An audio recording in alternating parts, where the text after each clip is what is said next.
Evadney Campbell, and I'm Managing Director of Shiloh PR and also a broadcast journalist. Evadney Campbell reports.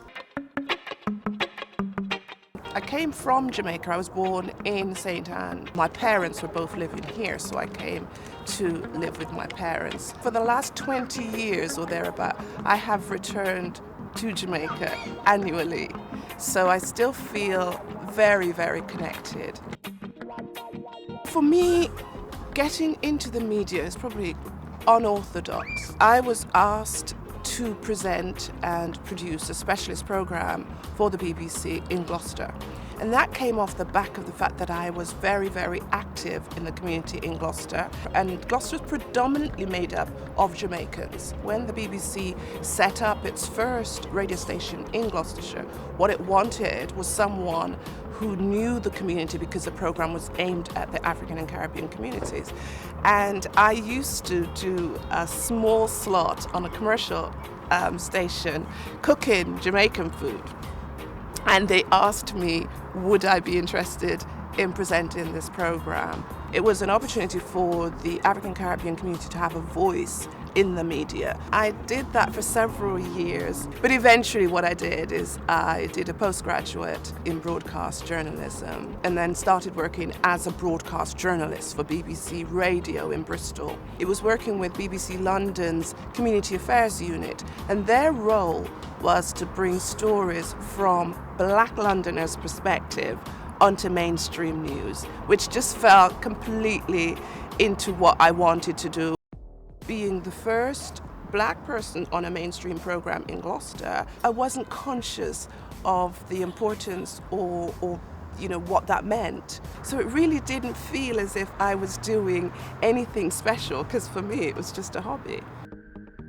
Being awarded with an MBE within a small community was actually quite significant. It's not about me, it's about what I did for the community.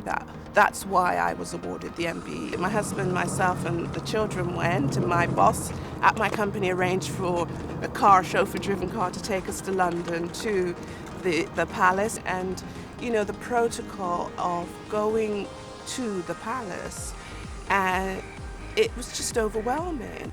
I think one of the most amazing qualities of the Queen is that, given there are kind of hundreds of people being awarded on the day, she has a way of making each person feel special.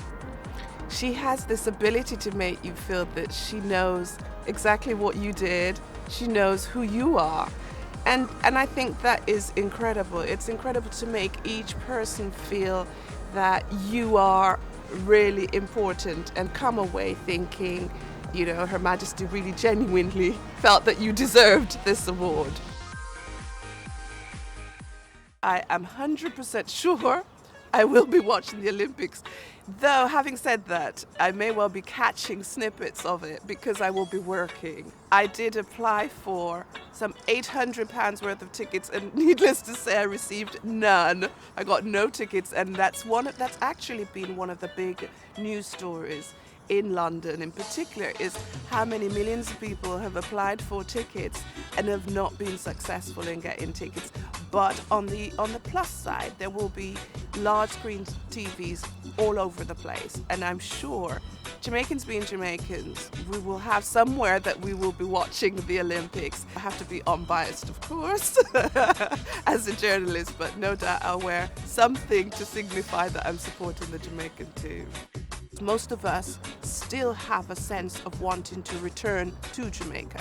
I personally want to go back and to Jamaica. That's where I see my future lies, is back in Jamaica.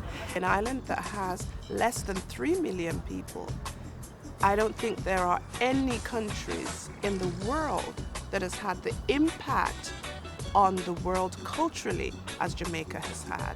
And given its size, it's disproportionate, the impact that the people of that island and the culture has seeped and spread in the world. So I think we need to be proud of that. We need to acknowledge that for whatever reason, we are, the Jamaican saying, we're little but we're Talawa, is just phenomenal, and it really is significant.